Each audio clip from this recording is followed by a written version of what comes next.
पहुंचे जिस दिन नया साल चढ़ा, और हुर बिन यजीद तमीमी 1000 का लश्कर लेकर आपको घेरा डाले हुए थे, और उमर बिन साद कूफा से 4000 कूफियों का लश्कर लेकर वो पीछे आपको आपके मुकाबले के लिए आ रहा था। और इब्ने ज़ियाद कूफा के तख्त पे हम नशी हो चुका था, पराजमा हो चुका था। इब्ने ज़ियाद बसरा और कूफा दोनों हुकूमतें इब्ने ज़ियाद के हाथ में आ चुकी थी। जब तख्ते दमिश्क पर यजीद बैठा है तो उसकी बैत नहीं की है हज़रत हुसैन बिन अली रज़ी अल्लाह ताला अन्हु। और भी थे, अब्दुल्ला बिन ज़ुबैर ने नहीं की, अब्दुल्ला बिन अब्बास ने नहीं की, अब्दुल्ला बिन उमर रज़ी अल्लाह ताला ने नहीं की, अब्दुर्रहमान बिन अबी बकर हज़रत अबू बकर के बेटे नहीं की, हज़रत उमर का बेटा अब्दुल्ला बिन उमर बैत नहीं की, हज़रत हुसैन अली का बेटा हुसैन बिन अली बैत नहीं की, और हज़रत अब्बास का बेटा अब्दुल्ला बिन अब्बास बैत नहीं की। ये चंद नामवर शख्सियात थी जिन्होंने बैत नहीं की कि वो इसको अहल नहीं समझते थे तो बैत से इनकार किया। जब ये मदीने में थे तो वलीद बिन उतबा के पास बैत यजीद का खत आया कि इनको आप मजबूर करें बैत लेने पर, अगर ये बैत ले लें तो ठीक है, और अगर बैत ना लें तो सर उड़ा दें, मजबूर किया जाए। वलीद बिन उतबा ने बुलाया हजरत हुसैन को, ये मस्जिद में थे मदीना की। वलीद बिन उतबा ने पैगाम दिया तो अब्दुल्ला बिन ज़ुबैर और हजरत हुसैन मस्जिद में बैठे। हजरत हुसैन और आपको बुलाया जा रहा है वलीद बिन उतबा के पास। तो वलीद बिन उतबा के कासिद से फरमाया कि तुम चलो मैं आता हूँ। हुसैन इब्न अली समझ गए कि क्यों बुलाया जा रहा है, कि हज़रत मुआविया का इंतकाल हो चुका है और यजीद तख्त पे आ चुका है और बैत के लिए मजबूर किया जाएगा। तो आप अब्दुल्ला बिन ज़ुबैर वो छुप गए और हज़रत हुसैन रज़ी अल्लाह ताला अन्हु चले गए। वलीद ने कहा कि ये खबर है यजीद तख्त पर है, आप बैत करें। आपने फरमाया कि देखो मेरे जैसा आदमी है, छुप कर बैत करे ऐसा तो नहीं, सारे लोगों के सामने सरदार बैत करेगा, अगर करेगा तो इसलिए मैं इस तरह छुप के बैत नहीं कर सकता ताकि यहाँ से निकलने का मौका मिले। मरवान साथ बैठा था, उसने कहा वलीद मत छोड़ना बैत के बगैर, अगर आज हुसैन यहाँ से निकल गए तो फिर तेरे हाथ कभी ना आएंगे और तुझे मौका ना मिलेगा। तो वलीद को मजबूर किया।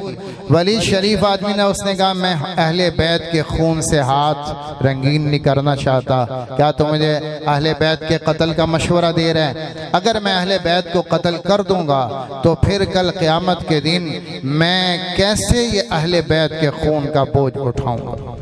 ये मैं अपने हाथ पे नहीं ले सकता, गर्दन पे ये बोझ नहीं ले सकता, लिहाजा मैं हज़रत हुसैन को मोहलत देता हूँ। रात को हज़रत हुसैन भी निकल गए, अब्दुल्ला बिन ज़ुबैर भी निकल गए, दोनों मदीने से निकले, मक्कातुल मुकर्रमा चले गए और तलाश करने में ये सारे पीछे लगे रहे। मक्कातुल मुकर्रमा में ये दोनों शख्सियात पहुँच गए। अब मक्का हरम था तो वहाँ आपने डेरा लगाया, चंद दिन तक आप वहाँ रहे। कूफा वालों को पता चला कि हज़रत हुसैन ने भी यजीद की बैत नहीं की है और अब्दुल्ला बिन अब्बास ने भी नहीं की है और बाकी भी चंद सहाबा हैं जिन्होंने नहीं की है और वो सारे मक्कातुल मुकर्रमा में हैं। तो कूफा वालों ने खत लिखना शुरू किया। ये रजब था, रजब, शाबान, रमज़ान, शव्वाल, ज़ुल्क़ादा और ज़ुल्हिज्जा, ये महीने खत आते रहे, तकरीबन ये 5 महीने ये खत चलते रहे। कूफा वालों ने कोई हज़ारों के हिसाब से ख़त लिखे हज़रत हुसैन को और कासिद भी आए कि आप कूफा तशरीफ़ लाएं, हम यजीद के आमिल को निकालेंगे और आपको यहाँ कूफा का तख्त देंगे और आप यहाँ से हुकूमत शुरू करें, हम आपका साथ देंगे, आप यजीद के ख़िलाफ़ अलम जिहाद बुलंद करें, कूफा मरकज़ होगा और यहाँ से फिर शहरों की फतह शुरू होगी, तो हम आपका साथ देते हैं, मरकज़ खिलाफत कूफा बनाए। इस बात पर बहुत ज़्यादा कासिद भी आए, वफद भी आए, खुतूत भी आए। 4-5 महीने तक ये सिलसिला चलता रहा। जब बहुत ज़्यादा ये चीज़ आई, खतूत आए, तो हज़रत हुसैन खुद नहीं गए, आपने मुस्लिम बिन अकील रज़ी अल्लाह ताला अन्हु अपने कज़न को भेजा, मुस्लिम बिन अकील को भेजा कि जाओ हालात की तहकीक करो कि कूफा वालों का ख़त आ रहा है, सच है कि झूठ है, जाओ पता करो। मुस्लिम बिन अकील जब रवाना हुए तो मुख्तार बिन अबी उबैदा के मकान पर जाकर वहाँ क्या पजीर हुए। आपने बैत हुसैन लेना शुरू कर दी कि कौन हुसैन का साथ देगा यजीद के खिलाफ, बैत करो मेरे हाथ पर। मुस्लिम बिन अकील हुसैन की तरफ से बैत ले रहे। 2 दिन में 18,000 कूफियों ने बैत की हजरत हुसैन के नाम की कि हम यजीद के खिलाफ हुसैन का साथ देंगे। 2 दिन में 18,000 हो। जब ये सारी सूरत हाल देखी तो हज़रत मुस्लिम बिन अकील ने ख़त लिखा हज़रत हुसैन को कि कूफा वाले आपके लिए जान देने को तैयार, माल देने को तैयार, आपके सामने दीवार बनने को तैयार और आपके झंडे के नीचे जमा होकर यजीद के खिलाफ अलम जिहाद उठाने को तैयार, जान से, माल से, हर जज्बात से, हर चीज़ आप पे कुर्बान करने को तैयार हैं। और मैंने 2 दिन में ये हालात देखे हैं कि इनकी जानें आप पर फिदा, इनके माल आप पर फिदा। 18,000 आदमी 2 दिन में आपके नाम की बैत कर चुका है। जब आप खुद तशरीफ लाएंगे तो सारा कूफा आपका हो, बिल्कुल माहौल साजगार है, आप तशरीफ ले। ये खत रवाना हो चुका था और मुस्लिम बिन अकील आपको बुलावा भेज चुके थे। जैसे ही वो बुलावा भेजा, पीछे के हालात की काया पलट के नौमान इब्ने बशीर कूफे का हुक्मरान था। नौमान इब्ने बशीर को पता चला कि यहाँ हुसैन के नाम की बैत हो रही है।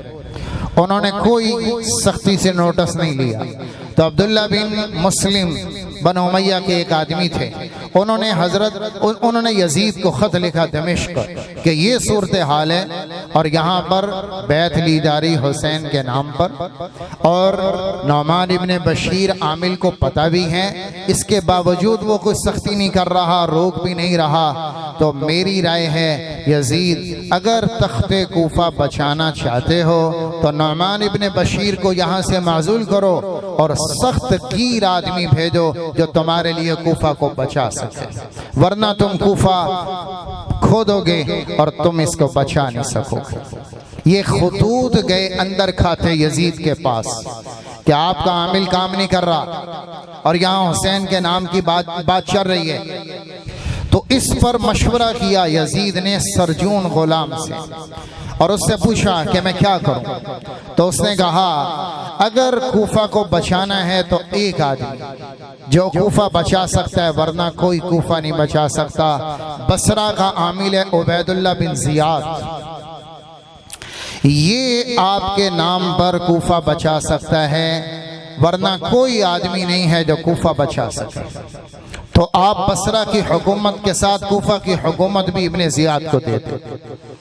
ये खत लिखा आमिल का वहाँ बसरा में।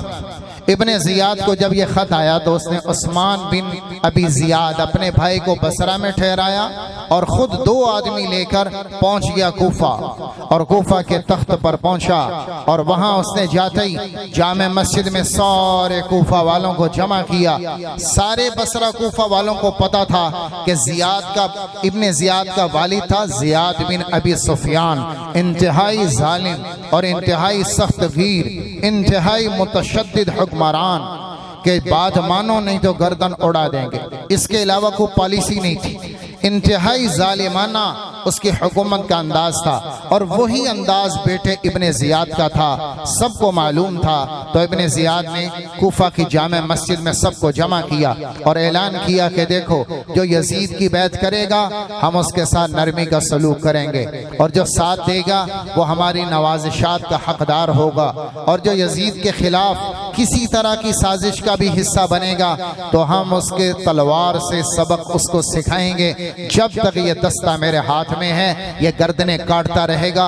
और मैं देख रहा हूँ कि यहाँ बहुत सारे सर हैं जो मुझे कटते नजर आ रहे हैं और तन से उड़ते नजर आ रहे हैं। मुझे पता है कि मुस्लिम बिन अकील कूफे में आया है और हुसैन के नाम की बैत ले रहा है, और तुम में बहुत सारों ने हुसैन के नाम की बैत की है। लिहाजा अगर मुझे किसी पर शक हुआ और किसी का पता चला कि जान से, माल से या किसी भी तरीके से हुसैन की बैत कर रहा है या साथ दे रहा है या पनाह दे रहा है, तो मैं तलवार का दस्ता नहीं छोड़ूंगा जब तक उसका सर न उड़ा। ऐसा सख्त खुतबा दिया, ऐसा सख्त खुतबा दिया कि मुस्लिम बिन अकील उनको भी पता चला कि इब्ने ज़ियाद कूफा पे आ चुका है और हालात की काया पलट गई और कूफा वाले डर गए, घबरा गए और उसके जुल्म सितम के सामने अपने अपने जज्बात की रो में जो बह रहे थे वो सारे के सारे अब कूफा वाले बनो उमैया का साथ दे रहे, चाहे ना चाहे दे रहे। तो हजरत मुस्लिम बिन अकील मुख्तार के मकान से निकले और हानी बिन उरवा एक बहुत बड़े सरदार थे, उनके घर में छुप गए। हानी बिन उरवा के घर में पता चल गया इब्ने ज़ियाद को कि इनके घर में है। एक तदबीर से उसने पता चलाया, उसे पता चला कि यहाँ पे हैं मुस्लिम बिन अकील। तो मुस्लिम बिन अकील को गिरफ्तार करवाने के लिए हानी बिन उरवा को बुलाया महल में और सबसे पहले उन्हें गिरफ्तार किया और हानी बिन उरवा को महल में रोका। हानी के कबीले वालों को पता चला कि वो हानी बिन उरवा शहीद हो गए और उनको इब्ने ज़ियाद ने कत्ल कर दिया। जब ये खबर खानदान में पहुंची तो वो सारे तलवारें लेकर और असला लेकर निकले और कसरे इमारत कूफा का घेराव कर लिया। मुस्लिम बिन अकील को भी पता चला कि हानी को पकड़ लिया गया है, तो उन्होंने वो जो 18,000 थे जिन्होंने बैत की थी उन सबको बुलाया कि आ जाओ, कसरे इमारत कूफा का मुहासरा करना है और इब्ने ज़ियाद को निकाल देंगे। मौका बड़ा अच्छा था, ये 18,000 थे, साथ हानी के खानदान वाले भी थे, तो ये कोई 20,000 से ऊपर चले गए और महल में सिर्फ इब्ने ज़ियाद और 30 आदमी थे, 30 आदमी से ज्यादा नहीं थे। तो मौका बड़ा अच्छा था, लेकिन कूफा वालों ने साथ नहीं दिया। 18,000 ने बैत की थी, उनमें हजरत मुस्लिम बिन अकील ने सारा दिन बुलाया, सारा दिन दोपहर तक बुलाते रहे, बुलाते रहे, बुलाते रहे। सिर्फ 4,000 आदमी निकला 18,000 में। 4,000, 14,000 घर से निकले ही गई जिन्होंने बैत की कि हुसैन पे कट जाएंगे, हुसैन पे मर जाएंगे और बच्चे फिदा कर देंगे, जानें लुटा देंगे, माल कुर्बान है अहले बैत पे और जिंदगी कुर्बान है अहले बैत पे। जिन्होंने वफा के वादे किए और जिन्होंने बैत की, 18,000 में सिर्फ 4,000 आदमी बाहर निकला और 14,000 ने घर का दरवाजा ही नहीं खोला कि हालात बड़े टाइट हैं, क्या करें, बाहर नहीं आ सकते, गिरफ्तारियां हो रही। वो जो 4,000 आए उनके साथ आपने कूफा का घेरा डाल लिया और महल को घेरे में ले लिया। तो घर से खवातीन आने लगी, पुत्र की कर रहे हैं, फजूल में लगा हुआ है, आकर चलिए, एवं ही अपनी जान दे रहे हैं, एवं ही कुर्बान हो रहे हैं, क्यों हुकूमत से टक्कर ले रहे, क्यों अपने खून के दुश्मन हो। मेरा एक ही तो पुत्र है, ये माँ आई वो ले गई, इधर कबीले वाले आए वो ले गए, 10-15 को वो ले गए, 4-5 को इधर भाई आए वो ले गए। जब मगरिब की नमाज पढ़ी मुस्लिम बिन अकील ने, तो ये 4,000 घर जा चुके थे और सिर्फ 4 आदमी हजरत मुस्लिम के साथ थे। 18,000 बैत कर रहे हैं, 4,000 निकले हैं, उनमें 4 आदमी मगरिब में सिर्फ हजरत मुस्लिम के साथ हैं, बाकी सारे घर जा चुके। अब हालात उलट पड़ गए, मुस्लिम बिन अकील अब छुपते फिरे तो एक औरत के घर में पनाह ली। शहर कूफा में घूमते घूमते फिरते फिरते छुपते छुपते पुलिस से आपने एक शहर में पनाह ली। उसी के बेटे ने मुखबरी कर दी, औरत के बेटे ने, कि मुस्लिम हमारे घर में इनाम के लालच में मुखबरी कर दी और हजरत मुस्लिम बिन अकील गिरफ्तार कर लिए गए। मोहम्मद इब्न अशअस ने आपको जब पकड़ा और गिरफ्तार किया और वहाँ इब्ने ज़ियाद के पास लेकर गया तो मुस्लिम रोने लगे। मोहम्मद इब्न अशअस ने कहा, इतने बड़े आदमी हो और गिरफ्तारी पे रो रहे हो। हज़रत मुस्लिम ने कहा अपने पे नहीं रो रहा, मैं हुसैन पे रो रहा हूँ कि मैं हज़रत हुसैन को आने का बुलावे का ख़त लिख चुका हूँ और वो मेरी बात पर रास्ते में होगा और साथ में काफिला होगा और आगे यस्सर काया पलट गई हालात की, तो मैं अपने पे नहीं रो रहा, मुझे हुसैन की शहादत नज़र आ रही है, मैं हज़रत हुसैन पे रो रहा हूँ। फिर मोहम्मद इब्न अशअस से वादा लिया कि एक वादा कर, मैं जान देने को हाजिर हूँ, पर एक वादा कर कि हुसैन को पैगाम भेजेगा कि मुस्लिम शहीद हो चुके हैं, लिहाजा अल्लाह का वास्ता आप कूफा ना आए। कि हालात बदल गए। मोहम्मद इब्न अशअस ने वादा किया कि मैं ये काम आपका कर दूंगा आखिरी वसीयत समझकर। इब्न ज़ियाद ने आपको कूफा के महल के ऊपर ले गए मुस्लिम बिन अकील को और वहां कहा आले अली पर लानत भेजो, हुसैन के खानदान पे लानत भेजो तो बच जाओगे, नहीं तो तुम्हें कत्ल कर दिया जाएगा। हजरत मुस्लिम बिन अकील आगे बढ़े और वो किनारे पे खड़े हुए और आके कहा इब्ने सुमैया पे लानत और इब्ने सुमैया की आल पे लानत, फातिमा पे अल्लाह की रहमत और आले फातिमा पे अल्लाह की रहमत, ये कभी ना होगा। मुस्लिम जान दे देगा पर अहले बैत के खिलाफ कभी ना बोलेगा। तो मुस्लिम बिन अकील को महल के ऊपर से गिराया गया और वो नीचे आए और वो वहां आकर गिर के शहीद हो गए। ये 8 ज़ुल्हिज्जा को हो रहा था। 8 ज़ुल्हिज्जा को कूफा में मुस्लिम बिन अकील गिराकर शहीद किए जा रहे। 8 ज़ुल्हिज्जा को इधर हज शुरू हो रहा, हज मीना में हाजी सारी दुनिया से आ रहे और 8 ज़ुल्हिज्जा को हुसैन अपने काफिले के साथ मक्के से निकल रहे। इधर हजरत हुसैन मक्का छोड़ रहे हैं और उधर उसी दिन मुस्लिम बिन अकील तख्तेदार पे लटकाए जा चुके हैं। हजरत अब्दुल्ला बिन अब्बास आए, हुसैन ना जाओ, हुसैन कूफा ना जाओ। हजरत अब्दुल्ला बिन उमर आए, हुसैन कूफा ना जाओ। अब्दुल्ला बिन जुबैर आए, हुसैन कूफा ना जाओ। अब्दुल्ला बिन उमर ने रोका, कूफा ना जाओ। सहाबा ने रोका, कूफा ना जाओ। सब ने कहा कूफा ना जाओ, कूफा वाले वफादार नहीं। खुद अब्दुल्ला बिन अब्बास आप अहले बैत वो आए, हुसैन कूफा ना जाओ। मैं ये कहता हूँ कि तू यमन चला जा, यमन के किले बड़े मजबूत हैं और वहाँ के लोग जानिसार हैं, कूफा जैसे नहीं है। आप यमन से तहरीक का आगाज करें, आप कूफा ना जाएं। और अगर आपने फिर भी जाना है तो फिर मैं कहता हूँ और बच्चे साथ ना लेके जाओ, आप अकेले तशरीफ ले जाएं, बच्चे साथ ना जाएं, औरतें साथ ना। अफ़ान रज़ी अल्लाह ताला अन्हु अपने बच्चों के सामने कुर्बान हो गए, कहीं आप भी अपनी खानदान की औरतों के सामने कुर्बान ना हो जाए। औरतें लेके ना जाएं, बच्चे लेके ना जाएं। हजरत अब्दुल्ला बिन अब्बास हुसैन एक ही बात कर रहे हैं, मुझे जाना है, मुझे जाना है, मुझे जाना है। वजह क्या है? कुछ नहीं, बस मुझे जाना है।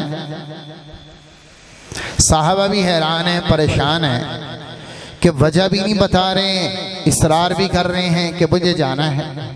यहाँ तक कि अब्दुल्ला बिन अब्बास ने कहा कि हुसैन सारे दुनिया के लोग मक्का आ रहे हैं हज करने और आप हज वाले दिन मक्का छोड़ के जा रहे हैं, तो आप कम से कम इतना तो ठहर जाएं कि लोग हज कर लें, आप भी हज कर लें और हज से फारिग होने के बाद देखना कि क्या करना। हज पे सारी दुनिया आ रही है और हज वाले दिन आप जा रहे हैं कूफा, तो आप ना जाएं। हुसैन फिर भी कहते हैं मुझे जाना है। जब निकलने लगे 72 आदमी थे, 72 का काफिला, 72 जिनमें 16 या 18 ये अल्लाह के नबी का खानदान था और आले रसूल थे, 7 और भी जानिसार थे। ये 72 का काफिला था। जब निकलने लगे तो अब्दुल्ला बिन अब्बास फिर सामने आ गए और कहा हुसैन मुझे पता होता कि तेरी सवारी के आगे लेट जाऊंगा तो तू नहीं जाएगा और रुक जाएगा, तो अल्लाह की कसम इब्ने अब्बास तेरी सवारी के आगे लेट जाता पर तुझे कूफा ना जाने देते। हजरत हुसैन ने कहा मुझे तो फिर भी जाना है। अब हजरत हुसैन रखते सफर बांध कर निकल पड़े कूफा की तरफ मक्का से। हज वाले दिन इधर आप मक्का से निकले हैं और उधर मुस्लिम बिन अकील शहीद किए गए, एक दिन में हुआ। आपको नहीं पता कि आगे के हालात क्या हैं, वो खत अभी पहुंचा नहीं, पैगाम आगे कूफा से आया नहीं, मुस्लिम बिन अकील का बुलावा आया था, दूसरे हालात की खबर आई नहीं, तो आप 72 नफूस कुदसिया के साथ निकल पड़े। यहाँ मक्का से कूफा तक कुछ 1750 किलोमीटर का सफर है, तकरीबन 1750 किलोमीटर का सफर है और सारा सहराई सफर है, सब सहरा ही सहरा, तपती धूप है और झुलसाती हुई गर्मी है और लकदक मैदान है और इंतहाई आजिज कर देने वाली तन्हाई है और वहाँ इंतहाई बेरहम गर्मी के थपेड़े हैं और सूखा हुआ सफ़र है, ना कोई चश्मा है, ना कोई पानी है, ना कोई वहाँ ना कोई नहर है, ना कोई छोटा बड़ा नाला है, इंतहाई खुश्क सफ़र। 1700 किलोमीटर का सफर। एक मंजिल पर पहुंचे तो हज करने आ रहा था फरजदक, अरब का मशहूर शायर था फरजदक, वो कूफा से आ रहा था। हजरत हुसैन ने इस्तकबाल किया और पूछा, बताओ फरजदक, कूफा वालों का क्या हाल है? तो उसने कहा, कूफा वालों के दिल आपके साथ हैं पर उनकी तलवारें आपके खिलाफ। दिल आपके साथ हैं पर तलवारें बनु उमैया के साथ हैं, आपके खिलाफ चलेंगी। आपने कहा, जो होगा वो अल्लाह की कदर से होगा और अल्लाह जो चाहेगा वो होकर रहेगा। अगली मंजिल पर पहुंचे तो आपके कजन अब्दुल्ला बिन जाफर आले रसूल में, अब्दुल्ला बिन जाफर अपने 2 बच्चे लेकर, औन बिन अब्दुल्ला और मोहम्मद बिन अब्दुल्ला, ये 2 बच्चे लेकर आ गए और कहा, हुसैन मैं अमीर मक्का से अमान लाया हूँ, आप अल्लाह का वास्ता वापस चलें, आप कूफा ना जाएं, मैं आपको वास्ता देता हूँ, आप कूफा ना जाएं। तो ये चूंकि आले बैत में से थे और बहुत करीबी थे, तो हजरत हुसैन ने जो इनको जवाब दिया तो वो बात खुली कि हजरत हुसैन ने जाने पे इसरार क्यों किया। आपने फरमाया, अब्दुल्ला बात यह है कि मैंने ख्वाब में अपने नाना मोहम्मद मुस्तफ़ा सल्लल्लाहु ताला अलैहि वसल्लम की ज़ियारत की और मैंने आपको देखा है, तो आपने मुझे किसी काम के करने को कहा है और काम के लिए भेजा है और मेरे ज़िम्मे लगाया है, तो मैं जाकर रहूँगा, वो काम करके रहूँगा। उन्होंने पूछा, वो क्या काम है? कहा, ये मेरा और नबी का राज है, ये जब होगा तो पता चलेगा, उससे पहले किसी को नहीं बता सकता, ये मेरा और मेरे नबी का राज।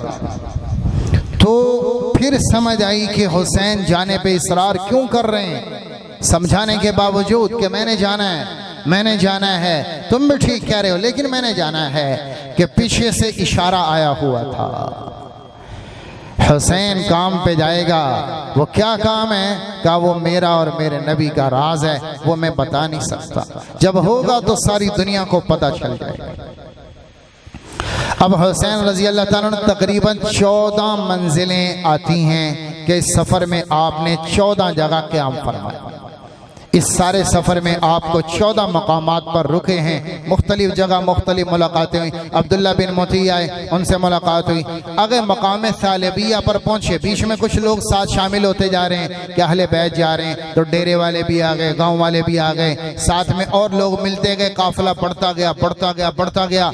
मकाम सालबिया पर जब आप पहुँचे तो वो ख़त आया जो आगे कूफा से आना था, कि खबर आई कि कूफा की हालत बदल गई और मुस्लिम बिन अकील शहीद हो गए और इब्ने ज़ियाद आगे लश्कर लेकर आग खून की होली खेलने आपके लिए खड़ा है और कूफा के लोग बदल चुके हैं, आपका साथ देने वाला कोई नहीं, नंगी तलवारें लहरा रही हैं और आपके खून की प्यास वहाँ पे शिद्दत इख्तियार करती चली जा रही है, लिहाजा आप आगे ना जाएं। ये मकाम सालबिया पे खबर आई। हज़रत हुसैन रज़ी अल्लाह ताला अन्हु को जब ये खबर आई तो आपने सारे काफ़िले वालों को जमा फरमाया और फरमाया, खुतबा दिया, लोगों आगे हालात बदल चुके हैं, कूफा वालों की तलवारें बनु उमैया के साथ हैं और अब आगे फूल नहीं है, आगे खून है और आगे जंग है और वो सारा उनका जो निशाना है वो मेरी ज़ात है। लिहाजा मैं सबसे कहता हूँ, मुझे छोड़ दो और बाकी सारे वापस चले जाओ, अपनी जान बचाओ। तुम मतलूब नहीं हो, मैं मतलूब हूँ, तुम मकसूद नहीं हो, मैं मकसूद हूँ, लिहाजा जब मुझे पकड़ा जाएगा तो सब की जान बख्शी हो जाएगी, सब चले जाएं, मैं अकेला जाऊंगा। तो जब ये बात फरमाई मकाम तालिबिया पर, तो जो लोग आए थे रास्ते से, डेरों से, गांव से, वो सारे निकल गए, कोई दाएं को बाएं को छोड़ के चले गए कि हम तो इसलिए आए थे कि गवर्नर बन के जा रहे हैं तो आगे इस्तिकबाल होगा, अब तो आगे जंग है, तीर है, तलवार है और खून है और जान कुर्बान करनी है। तो ये सारे लोग पीछे हट गए। जो 72 आए थे मक्का से, उन्होंने कहा हुसैन जिस सफर को इकट्ठे शुरू किया है उसका इख्तिताम भी इकट्ठे होगा, राह में छोड़ के ना जाएंगे। इकट्ठे चले हैं मक्का से तो अंजाम इकट्ठा होगा, चाहे वो कूफा हो चाहे वो शहादत, अंजाम भी इकट्ठा होगा, तुझे रास्ते में कभी ना छोड़ेंगे। अब सिर्फ वो 72 रह गए जो मक्का से आए थे। अब ये 72 का काफिला आगे चल रहा है, पर अब और अंदाज से जा रहा है कि सामने मौत है, सामने शहादत है, सामने मुकाबला है, सामने जंग है, सामने लड़ाई है और सामने बहुत कुछ नजर आ रहा है। ये जज्बे बदल गए। क्यों ठहरते ठहरते ठहरते ठहरते हजरत हुसैन पहुंचे हैं जब कादसिया, तो हुर बिन यजीद तमीमी 1000 का लश्कर लेकर आपको गिरफ्तार करने के लिए आगे मौजूद था। हुर बिन यजीद, उसने आपका रास्ता रोका और आपको घेरा डाला कि हुसैन अब आप हमारे कूफा के अमीर के जेर तसर्रुफ हैं, ना आप वापस जा सकते हैं, ना आगे जा सकते हैं, ना दाएं ना बाएं। अब सिर्फ एक ही रास्ता है कि आपको गिरफ्तार करके इब्ने जियाद के तख्त पे ले जाया जाए और महल में ले जाया जाए और उसके सामने ले जाया जाए। ये मेरी जिम्मेदारी है, मैं गिरफ्तार करने आया। हजरत हुसैन ने कहा मुझे गिरफ्तार करोगे? कहा हाँ। तो हजरत हुसैन रजी अल्लाह ताला अन्हु के काफिले को रोका हुर बिन यजीद ने। अब हजरत हुसैन बाईं तरफ को निकले, कादसिया से बाईं तरफ को, और वो साथ साथ चलता रहा, साथ साथ चलता रहा। नमाजें आपके पीछे, जोर भी, असर भी, मगरिब भी, इशा भी, नमाजें आपके पीछे। जब नमाज का वक्त आया तो आपने कहा अलग पढ़ोगे? कहा नहीं नहीं, जहां इमाम हुसैन होगा तो हम पीछे क्यों ना पढ़ें, पढ़ेंगे हजरत हुसैन के पीछे, नमाजें आपके पीछे, और फिर आपको गिरफ्तार भी करना है। आपने कहा मुझे वापस जाने दो? कहा नहीं, इब्ने जियाद का हुक्म जब तक नहीं आता आपको वापस जाने ना देंगे। ये हजरत हुसैन को कादसिया से लेकर बाईं तरफ सरकते रहे, सरकते रहे, सरकते रहे। आप भी बाईं तरफ को निकलते रहे, निकलते रहे, निकलते रहे। आगे जमीन आई करबला, करबला का मैदान है। तो आपने पूछा मा इस्मु हाज़िहिल अर्द, इस जमीन का नाम क्या है? साथियों ने कहा जी इसका नाम है करबला। तो हजरत हुसैन रुक गए, कहा हाँ हाँ हाँ, यही वो जमीन है जहां मुसीबत ने उतरना है, यही वो जमीन है जहां दुखों ने डेरा लगाना है, यही वो जमीन है जिसकी खबर दी गई है और जिसकी निशानदेही की गई है। यही वो जमीन है, करबुन व बला, यही मुसीबत ने आना है और यही दुखों ने आना है और यही तड़पना है। ये वो जमीन है। तो यकम मुहर्रम था 61 हिजरी का, जब ये सारा पसे मंजर जो मैंने आपको बताया ये हुआ, तो यकम मुहर्रम जब चढ़ा तो हजरत हुसैन करबला में पहुंचे। 1000 का लश्कर लेकर हुर बिन यजीद तमीमी आपको घेरा डाला हुआ था। 4000 का लश्कर पीछे लड़ने के लिए कूफा से आ रहा था और उमर बिन साद उनकी क़यादत कर रहा था और इब्ने जियाद पीछे तख्त कूफा पे बराजमान था। ये सारा नक्शा यकम मुहर्रम चलता रहा। उमर बिन साद 4000 का लश्कर लेकर आया। उमर बिन साद ने कहा मैं नहीं जाता हुसैन के मुकाबले पर, मैं नहीं जाता। इब्ने जियाद ने कहा जाना पड़ेगा। कहा नहीं नहीं, मैं अहले बैत से लड़ नहीं सकता। इब्ने जियाद ने कहा नहीं जाना पड़ेगा। तो उसने धमकी दी, ए उमर अगर तू नहीं जाएगा तो तेरा घर गिरवा दूंगा और तेरे बच्चे फुटपाथ पे आ जाएंगे और तेरा बैंक बैलेंस जब्त कर लूंगा और तेरी जायदादें वो जब्त कर लूंगा। लिहाजा तुझे जाना पड़ेगा अगर बच्चों का मुस्तकबिल सामने है और अगर अपनी जिंदगी चाहता है और अगर अपने मकान को बचाना चाहता है और अगर अपनी औलाद का मुस्तकबिल चाहता है और अगर अपनी जायदादें और इमारतें चाहता है तो तुझे जाना पड़ेगा। हाय मेरे मोहतरम भाइयों, अपने घर और अपनी जायदादें और अपने बच्चों का मुस्तकबिल बचाने के लिए ना चाहते हुए भी उमर बिन साद को आले रसूल के मुकाबले पे आना पड़ा। आना नहीं चाहता था उमर बिन साद, आना नहीं चाहता था, पर पीछे धमकी थी कि वरना घर गिरा दूंगा, जायदादें जब्त कर लूंगा और तेरी औलाद फकर व फाका में मुब्तला कर दूंगा अगर तू हुसैन के मुकाबले पर ना गया। अब यहाँ मुझे और आपको तोलना है, मुझे और आपको तोलना है कि एक तरफ हजरत हुसैन है और एक तरफ उमर बिन साद है, उमर बिन साद कुफी लश्कर का अमीर, और एक तरफ हुसैन है। हुसैन अपने बच्चे ज़िबा करवाने आया हक पर, हुसैन अपने बच्चे नहीं बचा रहा, अपना घर नहीं बचा रहा, अपने मुस्तकबिल को दाव पे लगाया हक की खातिर।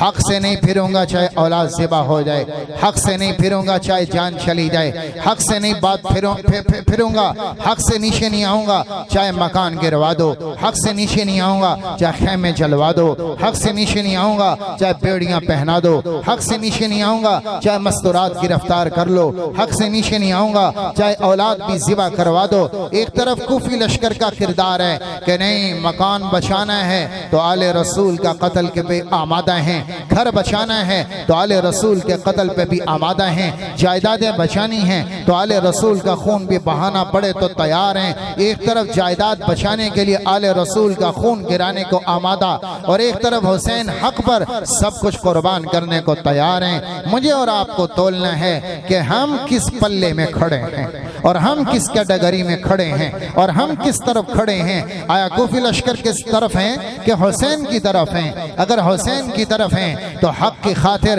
हक से नहीं फिरेंगे औलाद ज़िबा हो जाए, हक से नहीं फिरेंगे बीवियां कैद हो जाएं, हक से नहीं फिरेंगे मकान गिरवा दो, हक से नहीं फिरेंगे छलनी करवा दो, हक से नहीं फिरेंगे पहाड़ों से गिरवा दो, हक से नहीं फिरेंगे आग में उतार दो, हक से नहीं फिरेंगे जेल में हथकड़ी लगा दो, हक से नहीं फिरेंगे चाहे सारी जान देनी पड़े। और एक तरफ वो लोग हैं जो कहते हैं औलाद के हैं, क्या करें झूठ बोलना पड़ता है, बच्चों की खातिर सूद लेना पड़ता है, बच्चों की खातिर औलाद की खातिर किराए पूरे नहीं होते, खर्चे पूरे नहीं होते, बच्चों की खातिर झूठ बोलते हैं, बच्चों की खातिर सूद लेते हैं, बच्चों की खातिर रिश्वत जनी करते, रिश्वत खोरी करते हैं, बच्चों की खातिर छोटे मुनाफे लेते हैं, छोटी कस्में उठाते हैं, कत्ल पे आमादा हैं, कत्ल करने पे आमादा, औरत इज्जत बेचने पे आमादा। क्या करें बच्चे नहीं पलते लिहाजा इज्जत बेचनी पड़ती है। एक तरफ हुसैनी किरदार है और एक तरफ कूफी किरदार है। मुझे आपको देखना है कि बच्चों के नाम पर झूठ किसने बोला, बच्चों के नाम पर रिश्वत किसने ली, बच्चों के नाम पर हलाल को हराम किसने किया, बच्चों के नाम पे कत्ल करने कौन आया। ये कूफी लश्कर का किरदार था, हुसैन का किरदार नहीं था। उमर बिन साद आया है कूफी लश्कर लेकर, यकम मुहर्रम 9 दिन मुज़ाकरात चलते रहे, 9 दिन के बात लड़ाई पर ना आए। 9 मुहर्रम तक मुज़ाकरात चलते रहे, 9 मुहर्रम तक।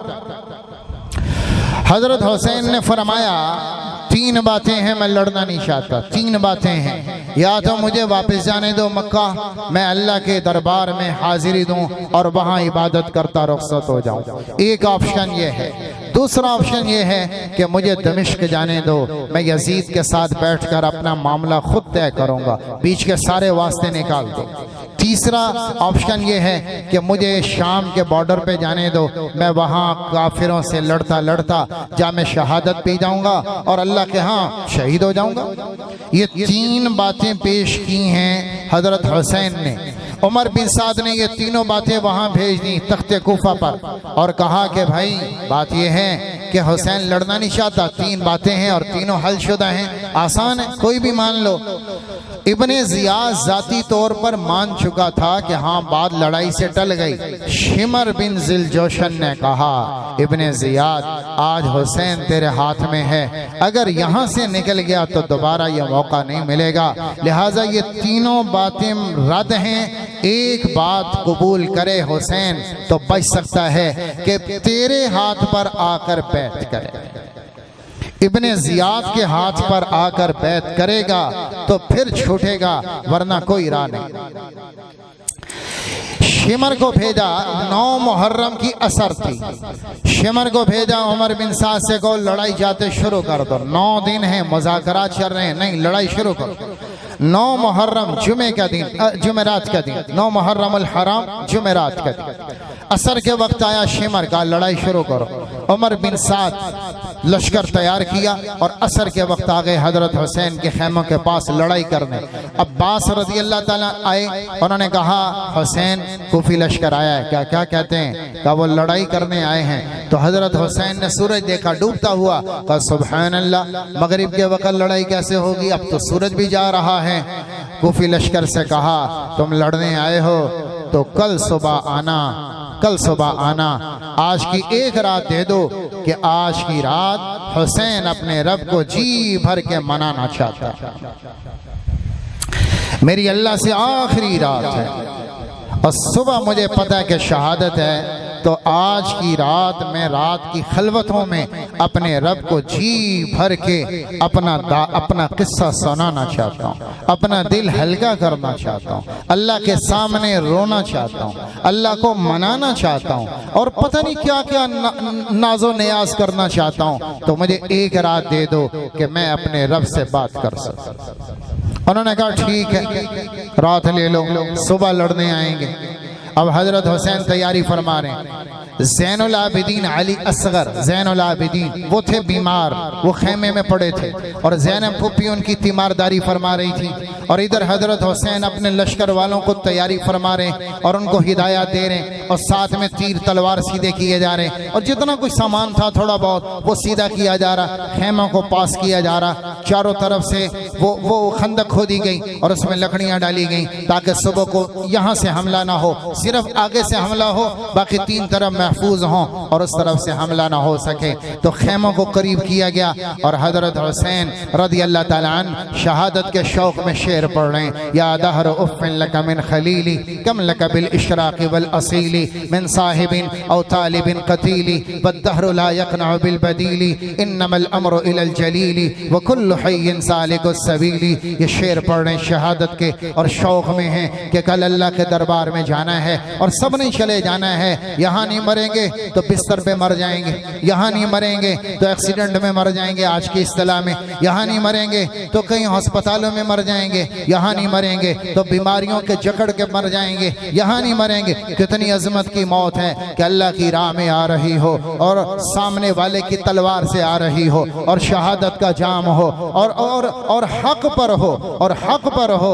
कितनी अजमत की मौत है। ये शेर पढ़ रहे हैं। ज़ैनब ने जब शहादत के शेर सुने तो ज़ैनब बेसाख्ता दौड़ी और आपके खेमे में आई और आगे रोने लग गई और ज़दोकोब करने लग गई और अपने बालों को बखेरा और रोने लगी। या समाल यतामा या इस्मतल लिल अरामिली, ए यतीमों की आखिरी मावा और ए बेवाओं की आखिरी उम्मीद। अली छोड़ गए, फातिमा छोड़ गई, हसन भाई छोड़ गए, अब आखिरी हुसैन तू ही तो है इन यतीमों का, बेवाओं का और आले बैत का आखिरी सहारा, चश्मो चराग तू ही तो है, तेरे बाद कौन है इन यतीमों का सहारा। अब तू भी कह रहा है मैं शहीद हो जाऊंगा, तो भाई बता कि इन बेवाओं का कौन होगा, इन अहले बैत का सहारा कौन होगा। और वो रो रही हैं, रो रही हैं, रो रही हैं, ऐसा रोई, ऐसा गम खाया कि ज़ैनब बेहोश हो। आपने उठाया, पानी के छींटे लगाए, थोड़ी देर बाद होश आया तो हजरत हुसैन ने तसल्ली दी। ला यज़हबन्न हिल्मक शैतान, ए ज़ैनब, ए ज़ैनब, कहीं शैतान तेरे हौसले को ख़त्म न कर दे और शैतान तुझे बेसब्रा न कर दे। ये बेसब्री दिखाना रसूल के घर के मुनासिब नहीं, ऐसा हौसला शिकन अंदाज दिखाना आले रसूल के मुनासिब नहीं, रसूल के घर के मुनासिब नहीं। रसूल तो वो है जिसने ताइफ के पत्थर भी खाए तो हाथ दुआ के उठाए, ए अल्लाह इन्हें पता नहीं माफ़ कर दे, अल्लाह इन्हें पता नहीं माफ कर दे। जिन्होंने उहद के दान शहीद करवाए और सर फटा हुआ और जिगर फटा हुआ और दान शहीद हैं और जिस्म खून लहू लुहान है, और फिर भी मारने वालों के लिए कह रहे हैं अल्लाहुम्मा अग़फ़िर लिक़ौमी फ़इन्नहुम ला यअलमून। ऐ अल्लाह मेरी कौम है, बख्श दे, माफ़ कर दे, हिदायत दे दे, इन्हें पता कोई नहीं। जिसने सारे ताइफ के पत्थर खा के बद्दुआ का हाथ ना उठाया, उसका हौसला इतना बड़ा, उसका ज़रब इतना बड़ा। तो आले रसूल का ज़रब बहुत बड़ा है। यह समंदर है, समंदर जहाँ छोटे छोटे दुख नहीं, बड़े बड़े समंदर भी आके, दरिया भी आके गुम हो जाते हैं, जहाँ नहरें भी आके गुम हो जाती हैं, जहाँ बड़े छोटे तालाब भी आते हैं, गुम हो जाते हैं। ये वो सीना है समंदर जैसा। ला यज़हबन्न हिल्मक शैतान। ज़ैनब ऐसी बेसब्री ना दिखाना। मेरा बाप अली मुझसे बेहतर था, दुनिया से चले गए। मेरी माँ फातिमा मुझसे बेहतर थी, दुनिया से रुखसत हो गई। मेरा भाई अली मुझसे अफजल था, दुनिया से चला गया। और हमारे नाना मोहम्मद मुस्तफ़ा सल्लल्लाहु ताला अलैहि वसल्लम हम सबसे बेहतर, दुनिया से रुखसत हो गए। और आज आसमान वालों को भी मर जाना है और ज़मीन वालों को भी मर जाना है और हर जिंदा ने दुनिया से चले जाना है। लिहाजा ज़ैनब कल मेरी शहादत की खबर आएगी, कहीं बेसब्री ना दिखाना, रोना ना, गिरेबान चाक ना करना, ज़दोकोब ना करना, वावेला ना करना, ज़ुबान से कोई ऐसा जुमला ना कहना जो अल्लाह को नापसंद आए, ऐसा कुछ ना कहना। सब्र करना, सब्र करना, सब्र करना, ये ज़ैनब को वसीयत फरमा। और फिर ये सारी तदबीर करके हजरत हुसैन आगे मुसल्ले पर और सारी रात कुरान पढ़ते और रोते गुजारते, सारी रात अल्लाह के सामने रोते गुजार दी, रोते गुजार दी। 3 दिन से तो पानी बंद था और प्यास की शिद्दत है, और ना मर्द के पास पानी ना औरत के पास पानी, सारे भूखे हैं, छोटे बच्चे हैं, वो मासूम बच्चे भी प्यास में बिलख रहे हैं। 10 मुहर्रम की सुबह आ गई, जुमे का दिन आप रोजे से हैं, 10 मुहर्रम का रोजा रखा हुआ है और जुमे का दिन है। फजर पढ़ाई उधर भी इधर भी, कोफी लश्कर ने भी फजर पढ़ी, आपने भी फजर पढ़ी। फजर के बाद सफ़ें तरतीब दी गई। हजरत हुसैन रज़ी अल्लाह तआला ने सफ़ बनाई, एक सफ़ बनी, उसमें 72 में कुछ औरतें भी थीं, कुछ बच्चे भी थे, जिसमें कासिम 16 साल का, अली अकबर 18 साल का। ये छोटे जो बच्चे ना तजर्बाकार, वो माहिर जंगजू नहीं थे, छोटी छोटी उम्रें, एक सफ़ में ला के खड़ा कर दिया। कहीं हाथ में लाठी है, किसी के हाथ में तलवार है, किसी के हाथ में खाली हाथ खड़ा, कुछ भी नहीं है।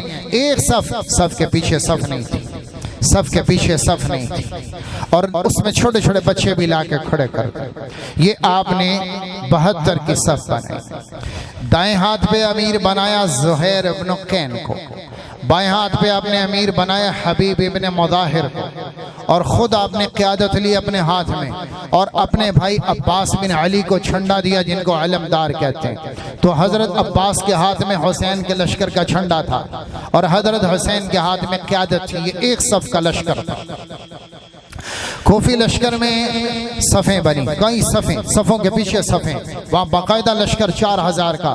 तो दाएं हाथ पे था अमर बिन हज्जाज ज़ुबैदी, और बाएं हाथ पे था शिमर बिन ज़िलजोशन, और घोड़सवारों का लश्कर, उस पे अमीर था अज़रा बिन कैस अहमसी, और पैदल चलने वालों का जिम्मेदार था शिब्स इब्न रिबई, और झंडा था बरदान गुलाम के हाथ में, और उमर बिन साद के हाथ में कोफी लश्कर की क़यादत थी।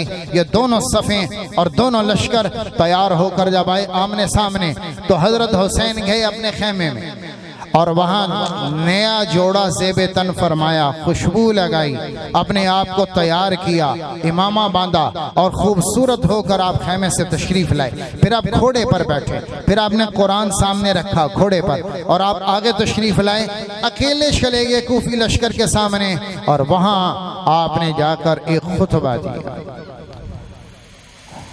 का कूफा वालों, मैं आखिरी दफ़ा तुम्हें समझाना चाहता हूँ, मुझे पता है कि आपका समझाना फ़ायदा न देगा, और जो काम तुम करने आए हो वो करके जाओगे, पर मैं तुम्हें अल्लाह की अदालत में लाजवाब करना चाहता हूँ। तो आखिरी दफ़ा समझाना चाहता। जब आपने ये कहा तो औरतें रोने लग गई। आवाज आई रोने की, तो आपने अब्बास से कहा औरतों को चुप कराओ। उनको चुप कराया गया तो आपने फरमाया अब्दुल्ला बिन अब्बास ठीक कहता था, औरतें और बच्चे साथ लेके ना जाओ, काश मैं ऐसा ही करता। फिर आपने कूफा वालों को कहा मैं आखिरी बात करने आया हूं, तुम जानते भी हो कि मैं कौन हूं, तुम्हें पता भी है कि किससे लड़ने आए हो। मैं हुसैन इब्न अली हूं, मैं वो हुसैन हूँ जिसका वालिद अली हैदर है। अली हैदर जिसकी माँ ने नाम हैदर रखा था कि जब आप खैबर में आए तो मरहब पहलवान आया सामने, तो उसने शेर पढ़ा अना मरहब, तो हजरत अली ने आगे से कहा अनल्लज़ी सम्मतनी उम्मी हैदरा कदैति गाबातिन करीहिल मंदरा उफीहिम बिस्साइ कैल संदरा। आपने कहा मैं वो हूँ जिसका नाम माँ ने हैदर रखा था। हैदर शेर को कहते हैं, शेर का नाम है हैदर, तो मैं वो हूँ जिसका नाम माँ ने हैदर रखा था। तो शेर मेरा बाप है अली हैदर और मेरी माँ है फातिमा बतूल, फातिमा बतूल दुख्तरे रसूल, जन्नत की औरत, जन्नत की औरतों की सरदार, सैयदा निसाए अहले जन्ना। और हसन मेरा भाई है, और जाफर तैयार ये मेरा चचा है, और हमजा असदुल्लाह व असद रसूलिही, वो हमजा बिन अब्दुल मुत्तलिब वो मेरे बाप का चचा है। इतना आलीशान नसब है मेरा, इतना आलीशान नसब, लाओ कोई ऐसा नसब वाला दुनिया में, लाओ कोई धरती पे और कोई ऐसा नवासे रसूल, लाओ कोई और रसूल का खून जिसकी रगों में हो, फातिमा जैसी माँ हो, अली जैसा बाप हो, हसन जैसा भाई हो, और जाफर तैयार जैसा चचा हो, और जिसका हमजा जैसा उसके बाप का चचा हो। लाओ कोई इतना आलीशान नसब लाओ। और फिर फरमाया मेरे और भाई हसन के बारे में अल्लाह के रसूल ने कहा था अल हसन वल हुसैन सैयदा शबाब अहलिल जन्ना, हसन और हुसैन जन्नत के जवानों के सरदार हैं। मैंने जिंदगी में कभी झूठ नहीं बोला, पर अगर तुम्हें मेरी बात का यकीन नहीं है तो पूछो, अबू सईद खुदरी जिंदा है, और जाबिर बिन अब्दुल्ला जिंदा है, और अब अनस इब्न मालिक जिंदा हैं। इन नौजवान सहाबा से पूछो। अल्लाह के नबी ने कहा था हसन और हुसैन जन्नत के जवानों के सरदार हैं। तुम मुझे क्यों कत्ल करना चाहते हो? मैंने कोई जिना किया, या मैंने कोई कत्ल किया, या मैंने कोई और जुर्म किया जिस पर कत्ल की सजा लगती है? मैंने कोई जुर्म नहीं किया, तो मुझे किस जुर्म में कत्ल करना चाहते हो? तुम्हारे बुलाने पर आया, तुमने कहा तो मैं आया, तुमने कासिद भेजे, तुमने खत बुलाए, और फिर खतों के ढेर ऐसे सामने लगाए। आप बताओ शिब्स बिन रबी ये तेरा खत नहीं आया, अजरा बिन कैस ये तेरा खत नहीं आया, शिब्स बिन अबहर ये तेरा खत नहीं आया। और एक एक का नाम लेकर जब आपने सबके खत दिखाए और सबके खत खोले, तो फिर आपने फरमाया मैं अब भी लड़ना नहीं चाहता, मेरे पास 3 बातें हैं, कोई एक बात कबूल करो, एक बात कबूल करो, मुझे यजीद के पास जाने दो, दमिश्क में सामने बैठ के अपना मामला हल करूंगा, या मुझे शाम जाने दो बॉर्डर पे, वहां मैं अल्लाह के नाम पे लड़ता जिहाद में शहीद हो जाऊं, और या मुझे मक्का जाने दो, मैं अल्लाह की इबादत करता करता रुखसत हो जाऊं। कल को ये ना कहना कि हुसैन ने जंग की थी, कल को ये ना कहना कि हुसैन लड़ने आया था। मैं लड़ने नहीं आया, मैं 3 ऑप्शन आज भी देता हूं। सारे लश्कर पे सन्नाटा छाया रहा, कोई ना बोला, कोई ना बोला। तो चंद मिनट के बाद हजरत हुसैन बोले अल्हम्दुलिल्लाह, मैंने तुम्हें यहाँ भी लाजवाब किया है, क़यामत के दिन भी लाजवाब करूँगा। हाँ तुम करो जो करने आए हो, पर एक बात जहन में रखना कि तुम जब क़यामत में आओगे तो तुम्हारा केस लड़ने इब्ने ज़ियाद और यजीद आएगा, और जब मैं क़यामत में आऊँगा तो मेरा केस लड़ने मोहम्मद मुस्तफ़ा आएगा, मेरा मुकदमा लड़ने मेरा नाना आएगा। ये ज़हन में रखना, मेरा नाना मेरे पीछे खड़ा, चलाओ जो करना चाहता। उमर बिन साद ने पहला तीर मारा का गवाह रहना, हुसैन के लश्कर के पर पहला तीर उमर बिन साद ने मारा था, और लड़ाई शुरू हो गई जुमे का दिन और सुबह का टाइम, और लड़ाई शुरू हो गई, इधर से भी उधर से भी। ये तो ये तो 72 थे, वो 4000 थे, फिर भी बराबर का कांटे का मुकाबला चला और लड़ाई चलती रही। इधर गिरता था तो उसके पीछे बंदा सफ में कोई ना था, और उधर गिरता था तो सफ के पीछे संभालने वाले मौजूद थे, आगे आने वाले मौजूद थे, या एक सफ थी तो खला बढ़ जाता, कोई बीच में शहीद होता तो खला बढ़ जाता। इनमें 16 आले रसूल थे। हजरत अली के 6 बेटे थे, 6 बेटे। करबला में सिर्फ हुसैन नहीं था, हुसैन के साथ जाफर बिन अली भी था, उस्मान बिन अली भी था, अबू बकर बिन अली भी था, मोहम्मद इब्न अली भी था, अब्बास इब्न अली भी था। 6 बेटे थे हजरत अली के। 3 बेटे आए हुए हजरत हुसैन के, एक है अब्दुल्ला, एक है अली अकबर जो शहीद हो गए, एक है अली असगर जिनको ज़ैनुल आबिदीन कहते हैं जो बच गए। ये अकेले गाजी थे करबला में जो बच गए, जिनसे आले रसूल का सिलसिला चला और नसब चला।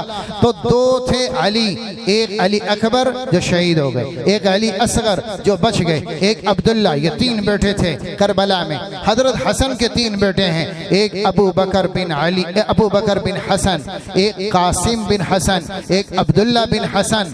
हजरत अब्दुल्ला बिन जाफर के 2 बेटे, औन बिन अब्दुल्ला बिन जाफर, मोहम्मद बिन अब्दुल्ला बिन जाफर, और मुस्लिम बिन अकील पहले शहीद हो गए। अकील के बाद बाकी बेटे आपके साथ हैं, अब्दुल्ला बिन अकील, अब्दुर्रहमान इब्न अकील और जाफर इब्न अकील, और 2 पोते हैं, मोहम्मद बिन अबी सईद इब्न अकील और अब्दुल्ला बिन मुस्लिम बिन अकील। ये अकील के 2 पोते हैं। ये 18 नफूसे कुदसिया आले रसूल, जिनकी रगों में रसूल का खून है और पाकीज़ा नसब है और पाकीज़ा हसब है और सारी दुनिया का खुलासा है, जिसे मोहम्मद मुस्तफ़ा कहते हैं, और जिसका खून है जो सारी दुनिया का अफजल तरीन खून, और अपने ज़माने का सबसे मुक़द्दस तरीन हस्तियाँ, सबसे मुक़द्दस तरीन वजूद और सबसे मुक़द्दस तरीन, जिनके पाँव को चूमना ज़मीन भी फ़ख्र समझती थी, और जिनके माथों का बोसा लेना ज़मीन भी सआदत समझती थी, और मिट्टी भी उनके पाँव को चूम के चूमती थी,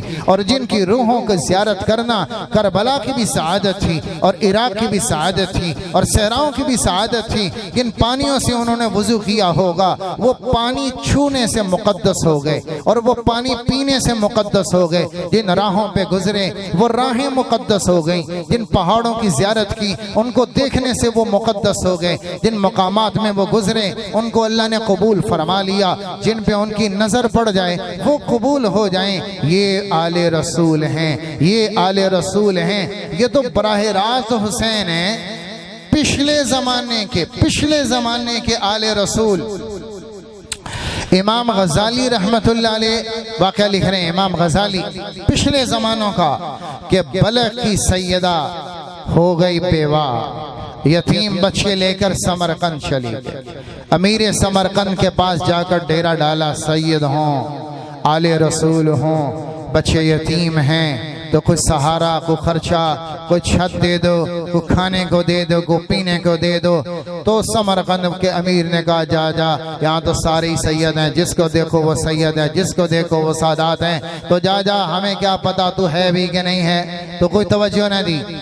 वहाँ अमीरे समरकंद सोया रात को, तो देखा बहुत खूबसूरत जन्नत है, और उस जन्नत में एक खूबसूरत महल है, और उस महल के ऊपर सामने एक आदमी खड़ा है। तो रसूलुल्लाह सल्लल्लाहु अलैहि वसल्लम खड़े हैं। ये आदमी पहुंचा, या रसूल अल्लाह, इतना खूबसूरत महल किसका है? कहा लिरजुल मुस्लिम, मेरे एक उम्मती का है, एक मुसलमान का है। तो अमीर समरकंद कहने लगा, या रसूल अल्लाह अना मुस्लिम। अच्छा, जब ये औरत आई थी कि मैं सैयदा हूँ, मेरी मदद कर, तो इसने कहा था अकीमिल बैयिना, यहाँ तो सारे लोग ही कहते हैं हम सैयद हैं, तो गवाह कायम करके तू सैयद है, गवाह लेकर आके तू आले रसूल है, ये इसने कहा था। अब जब जन्नत में देखा रसूलुल्लाह खड़े हैं सामने महल, या रसूल अल्लाह किसका है? कहा एक मुसलमान का है। कहा अच्छा, अना मुस्लिम, या रसूल अल्लाह मैं भी मुसलमान हूँ, आप मुझे दे दें। आपने कहा गवाह कायम करके तू मुसलमान है, गवाह लेकर आके तू मुसलमान है। तूने मेरी आल से कहा कि गवाह लाओ कि तुम सैयद हो, तुम गवाह लाओ कि तुम मुसलमान हो। फिर उसने कहा, वो परेशान उठा, हड़बड़ाया, भाई तलाश करो वो सैयदा कहाँ चली गई, वो सैयदा कहाँ चली गई। पता चला एक मजूसी के घर में, मजूसी आग परस्त, वो पहुंचा, कहने लगा भाई ये मुसलमान, मैं भी मुसलमान, तो आग परस्त है, लिहाजा ये मैं ज़्यादा हकदार हूँ कि मुसलमान मेरी परवरिश में हो, तो आप ये सईदा मुझे दे दें, ये बच्चे आप मुसलमान हैं, आप मुझे दे दें। उसने कहा अल्लाह की कसम आपको नहीं दूंगा। उसने कहा क्यों नहीं देता? रिश्वत ले लो, इतने दीनार मुंह मांगी कीमत देता हूँ, या मुझे दे दें। उसने कहा तू सारी ज़मीन भी ला तो मैं नहीं देता, तो सारी हुकूमत भी ला तो मैं नहीं देता। क्या बात है? तो उसने कहा तुम्हें दो खुशखबरियाँ इकट्ठी सुनाता हूँ, दो खुशखबरियाँ इकट्ठी सुनाता हूँ। पहली खुशखबरी ये है कि रात को ये सैयदा मेरे घर आई है और सुबह होने से पहले मेरे सारे घर वाले कलमा पढ़ के मुसलमान हो चुके।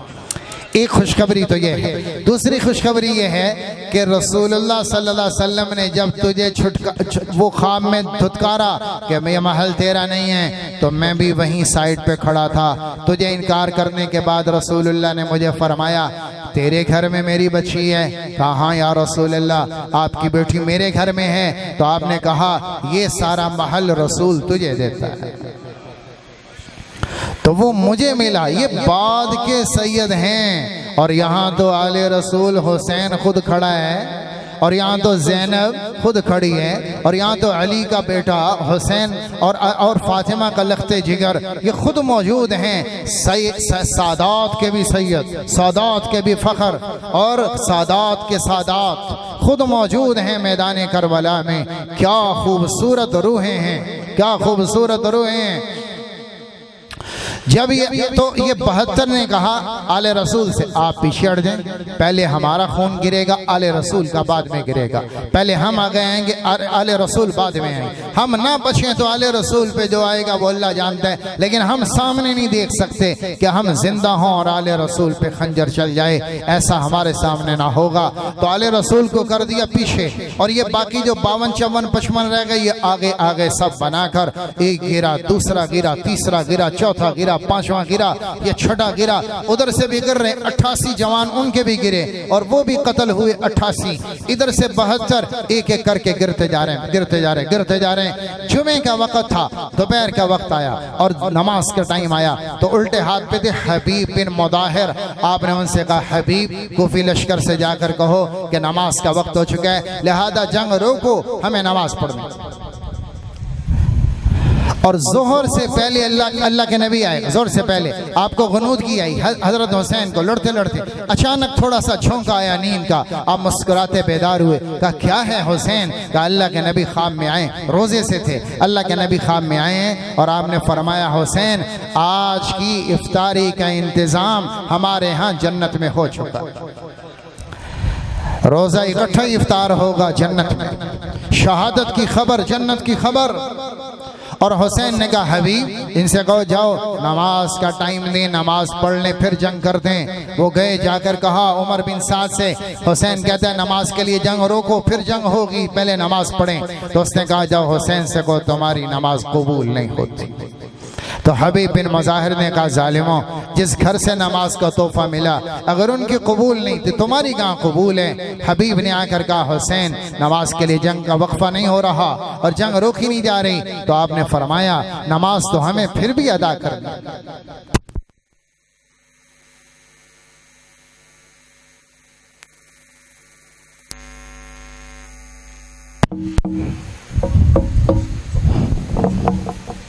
बीस 25 आदमी दुश्मन के सामने खड़े करके 20-25 आदमी लेके नमाज पे खड़े हो गए और अल्लाह अकबर।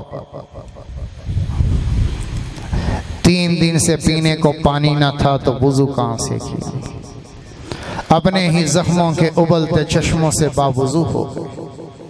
अजब नमाजी करबला की धरती ने देखे कि तीर चल रहे हैं, तलवारें काट रही हैं, नेज़े फाड़ रहे हैं और जिस्म में तीर उतरे हुए हैं। और कमीज़ें फटी हुई हैं और जख्म उतरे हुए हैं और फवारे खून के निकल रहे हैं, कहीं तलवार ने काटा हुआ, कहीं गोश्त उतरा हुआ, कहीं हड्डी टूटी हुई, और फिर भी और लब हिल नहीं रहे, ऐसे चिमट गए हैं प्यास की वजह से, और लब लगाने को 3 दिन का पानी नहीं। और अल्लाह अकबर, करबला में नमाज इश्क अदा की जा रही है और नीचे तपता सहरा है, कालीन नहीं है, नीचे फर्श नहीं है, नीचे मार्बल नहीं है, ठंडा एसी रूम कमरा मस्जिद का नहीं है, तपता अरब का सहरा है और नीचे तपती जमीन है और जिस्म पे वजूद पे कपड़ा कोई नहीं, जख्मों की काट है। हजरत हुसैन को 33 जख्म थे तलवार के और 34 जख्म हैं नेज़े के और मुख्तलिफ जख्म लगे हुए, 70 से ऊपर जख्म सिर्फ हुसैन के वजूद पर हैं और फिर भी नमाज अदा हो रही। अल्लाह अकबर। हुसैन नमाज ना भी पढ़ता तो बात चल जाती कि पीछे जन्नत की खबर है, आगे शहादत की मौत है और मेरा नबी अभी आया कह रहा है जन्नत ही है, इफ्तारी का इंतजाम जन्नत में है। नमाज ना भी पढ़ता तो कोई मसला नहीं था, लेकिन अजने वालों को कौन बताता, पाकिस्तान वालों को कौन बताता, बार बार आने वाली उम्मत को कौन बताता कि करबला में भी हुसैन ने नमाज नहीं छोड़ी। तुम तो अंधेरे पे नमाज छोड़ गए, तुम तो घुटने में उठा नहीं जाता नमाज छोड़ गए, और तुम तो ठंडे पानी और गर्म पानी पे नमाज छोड़ गए। हुसैन ने करबला में नहीं छोड़ी और सादात होके नहीं छोड़ी। हुसैन का बेटा होकर, फातिमा का बतूल का बेटा होकर, हसन का भाई होकर, जन्नत का नौजवान शहजादा होकर, रसूलुल्लाह का नवासा होकर, हुसैन ने सादात का सादात होकर, सैयद होकर नमाज ना छोड़ी। और हम यहाँ छोटी छोटी चीजों पे नमाज छोड़ दें, नहीं 10 मुहर्रम नमाज नहीं छोड़ी। और हुसैन नमाज कैसे छोड़ दे?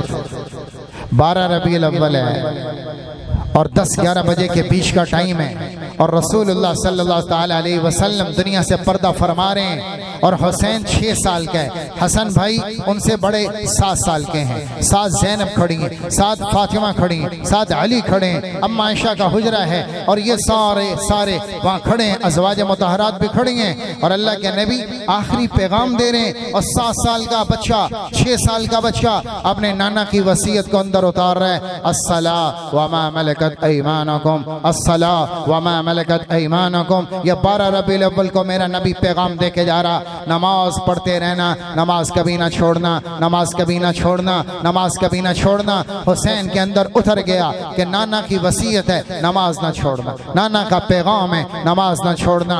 10 मुहर्रम का पैगाम नमाज, 12 रबीउल अव्वल का पैगाम नमाज, ये हजरत हुसैन के अंदर उतर गया। फिर देखा कि अबू बकर नमाज कभी नहीं छोड़ी, फिर देखा कि उमर मुसल्ले रसूल पर शहीद हो रहे हैं, और फिर देखा कि उस्मान कितना बड़ा नमाजी, और फिर देखा कि अली मुसल्ले फजर पे शहीद हो रहे हैं, फिर देखा कि फातिमा बतूल ने खाने को कुछ नहीं, पेड़ पे पत्थर बांधा हुआ, सारा दिन मशकें भरी, सारा दिन घर के काम काज किए, लेकिन सारी रात मुसल्ले पे हैं और अल्लाह के सामने हैं। नमाज एक ना छोड़ी, नमाज एक ना छोड़ी, जुबान पे तिलावत कुरान है, खाने को कुछ नहीं पर नमाज पढ़ी जा रही, मशकें भर के नमाज पढ़ी जा रही, थकावट के बावजूद नमाज पढ़ी जा रही, घर में सामान कोई नहीं पर फख्र के बावजूद नमाज पढ़ी जा रही। अली को नमाज पढ़ते देखा, फातिमा को नमाज पढ़ते देखा, अबू बकर उमर को नमाज पढ़ते देखा, उस्मान और अली को नमाज पढ़ते देखा। फिर उसी हुसैन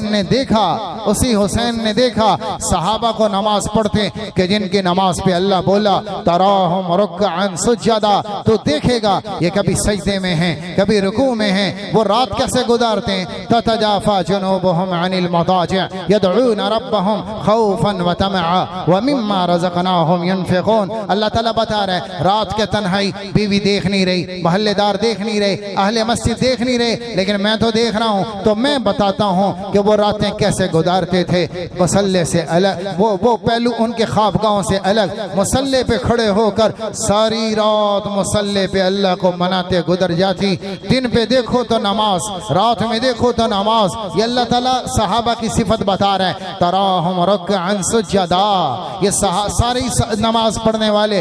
तो जब सारी नमाजें देखी तो हुसैन में नमाज उतर गई। हुसैन कैसे नमाज छोड़ता, मेरे नाना की वसीयत थी। हुसैन कैसे नमाज छोड़ता, अली मुसल्ले पे शहीद हुए। हुसैन कैसे नमाज छोड़ता, बतूल ने पत्थर बांध के नमाज पढ़ी है। हुसैन कैसे नमाज छोड़ता, भाई को नमाज पढ़ते देखा तो हुसैन ने नमाज पढ़ी और 10 मुहर्रम की नमाज शहादत के मौके पे नहीं छोड़ी। नमाज का पैगाम दिया है, 10 मुहर्रम का पैगाम नमाज है। 10 मुहर्रम का पैगाम नमाज है। 12 रबीउल अव्वल की वसीयत नमाज है। नमाज के बाद लड़ाई शुरू हो गई। अब आ गए आले रसूल। सबसे पहले आया अली अकबर 18 साल का, तो पहला शहीद हुआ अली अकबर। हुसैन जो शहीद होता था उसके लाश उठाते थे और ज़ैनब के खैमे के सामने लटाते। सर अलग होता, धड़ अलग होता, आप लाशा उठाते और ज़ैनब के खैमे के सामने लटाते। अब आले रसूल आए तो आपने अली अकबर को उठाया और जाकर वहां लिटाया। तो कासिम पीछे, हजरत हसन का बेटा कासिम 16 साल का, उस पर उमर बिन साद ने वार किया तो वो पुकारा, या अम्मा, ए मेरे चचा हुसैन, ए मेरे चचा हुसैन। तो जब देखा कासिम पर वार है तो हजरत हुसैन पलटे शेर की तरह और उमर बिन साद पे वार किया। यहाँ से कोहनी का बाजू उतार दिया, ऐसा वार किया उमर बिन साद का और कासिम का लाशा उठाया, लाकर ज़ैनब के खैमे के सामने लौटाया। फिर एक एक का लाशा, वो गया कासिम, ये गए अबू बकर, वो गया उस्मान और वो गए जाफर बिन अली। एक एक का लाशा गिरता रहा। 16 आले रसूल भी कुर्बान हो गए, एक ना छोड़ा। रह गया हुसैन अकेला। तो आपको प्यास लगी तो आप गए दरिया पर, आपने वहां से लड़ते लड़ते ऐसे लब भरा और पीने लगे तो एक तीर आया और आपके मुंह में आके लगा और खून का फवारा निकला और सारा पानी खून खून हो गया और आप पानी पी ना सके।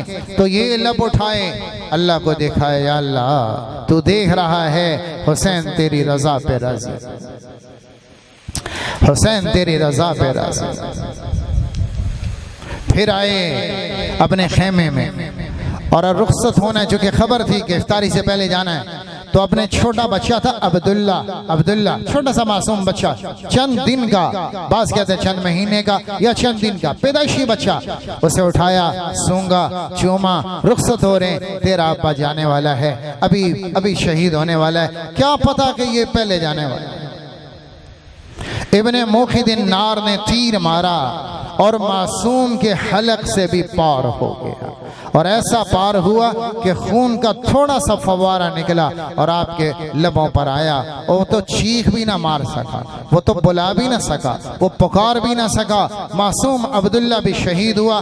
हाथ में खून उठाया, हजरत हुसैन ने आसमान की तरफ लहराया और कहा, ऐ मेरे मौला, इन्नका कद हबस्त अन्ना नस्र मिनस समा फजअलहु लिमा हुवा खैर वंतकिम लना मिनज़ ज़ालिमीन। ऐ मेरे मौला, ये आज आसमान की नुसरत के दरवाजे हम पर बंद हैं, कोई अच्छा ही फैसला होगा तेरा, कोई और ही मकामात हैं तेरे, कोई और ही समझ सकता है, हिकमतें कौन समझ सकता है तेरी, हमें नहीं पता, पर या अल्लाह इनमें से एक एक जालिम से बदला लेना हुसैन तेरे जिम्मे डालता, एक ना छोड़ना, इन सब से बदला लेना तेरी जिम्मेदारी है। हुसैन कोई गिला नहीं करता, कोई शिकवा नहीं करता। अब आगे अकेले हुसैन हैदर का बेटा, शेर है, जिधर जाता है 200 कूफी आगे लग के भागते हैं और जिधर जाते हैं 200 आदमी आगे। कहां से पकड़े? शिमर ने कहा यूं नहीं काबू आएगा, चारों तरफ से घेरा डालो, चारों तरफ से।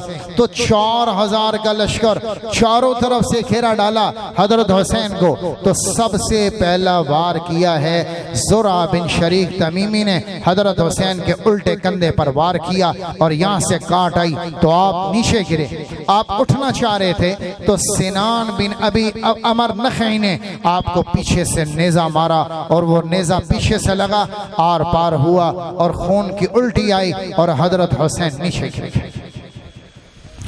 खौली बिन यजीद ने आपका सर काटा, शिमर ने आपका सर तन से जुदा किया, सबके सर नेज़े पर चढ़े हुए हैं, आपका सर भी चढ़ गया, और आपके लाशें को रखा गया। 10 घोड़सवार तैयार किए गए और आपकी लाश को रौंदा गया, चीथड़े आपके बिखर गए, बोटी बोटी करबला को सैराब कर गई, वो लाशें की बोटी बोटी बिखर गई। जब हजरत ज़ैनब का काफिला उठा और ये सारा मंजर बिखरा हुआ यूं देखा और सर तन से जुदा नेज़ों पे अली असगर का भी, अली अकबर का भी और अब्दुल्ला मासूम का भी सर जब नेज़े पे देखा तो भाई ने कहा था, ज़ैनब सब्र करना, बेसब्री न करना, पर दिल ही तो है ना संगो खिश्त, दर्द से भरना आएगा क्यों, रोएंगे हम हजार बार, कोई हमें सताएगा क्यों। तो पत्थर है, पत्थर नहीं है, ईंट नहीं है, दिल है, पिघल गया पिघल गया।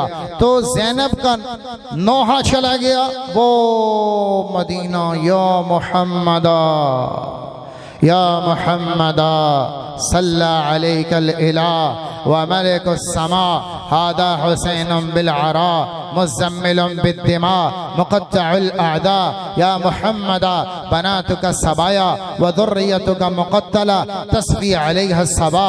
ए मेरे नाना मोहम्मद, ए मेरे नाना मोहम्मद, आओ करबला में आज देखो आकर तेरा हुसैन तेरे नाम पे क्या कर गया, तेरे दीन की खातिर हुसैन तेरा बेटा क्या कर गया। इब्राहिम के तो अपने हाथ में छुरी थी, इस्माइल को ज़िबा किया है, यहाँ देख तेरा हुसैन कैसे तड़पा। इस्माइल ज़िबा किया पर हुआ नहीं, यहाँ तो हुसैन खून में लथपथ है और यहाँ अपने ही खून में नहाकर दुल्हन के जोड़े की तरह सुर्ख हुआ पड़ा है। देखो आज़ा भी बिखर गए, खून भी बिखर गया, प्यास खून से नहीं बुझी तो बोटियों से भी बुझा दी।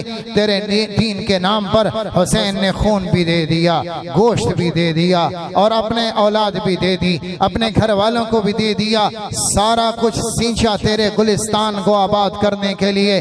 तेरे चमन में फूल में ऐसे रंग तो नहीं आया, हुसैन ने खून दिया है तो रंग आया है। ऐ मेरे नाना आओ देखो तेरी औलाद आज ज़िबा हुई पड़ी है और तेरी बच्चियां कैद हैं, इन्हें कफन देने वाला कोई नहीं। हवा को गैरत आई है और उसने मिट्टी उठाई है और उन्हें खाक का कफन पहना दिया है।